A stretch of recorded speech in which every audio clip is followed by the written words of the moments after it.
एक दिन गौतम बुद्ध अपने शिष्यों के साथ एकदम शांत बैठे हुए थे। उन्हें इस प्रकार बैठे हुए देख शिष्य चिंतित हुए कि कहीं वह अस्वस्थ तो नहीं है।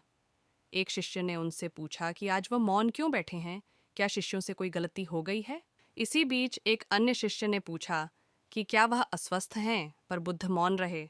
तभी कुछ दूर खड़ा व्यक्ति जोर से चिल्लाया, आज मुझे सभा में बैठने की अनुमति क्यों नहीं दी गई है। संत बुद्ध आंखें बंद करके ध्यान मग्न हो गए।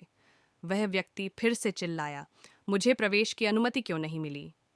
इसी बीच एक उदार शिष्य ने उसका पक्ष लेते हुए कहा कि उसे सभा में आने की अनुमति प्रदान की जाए।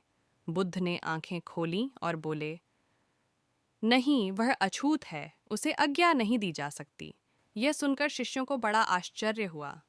बुद्ध उनके मन का भाव समझ गए और बोले, हाँ, वह अछूत है।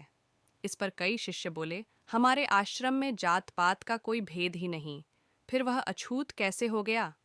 तब बुद्ध ने समझाया, आज वह क्रोधित होकर आया है। क्रोध से जीवन की एकाग्रता भंग होती है। क्रोधी व्यक्ति प्राय मानसिक हिंसा कर बैठता है, इसलिए जब तक वह क्रोध में रहता है तब तक अछूत होता है। इसलिए उसे कुछ समय एकांत में खड़े रहना चाहिए।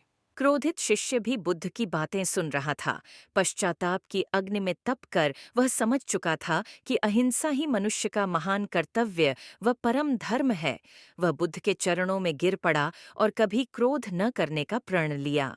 शिक्षा आशय यह है कि क्रोध के कारण व्यक्ति अनर्थ कर बैठता है और पश्चाताप उसे बाद में होता है, जिसका कोई लाभ नहीं मिलता।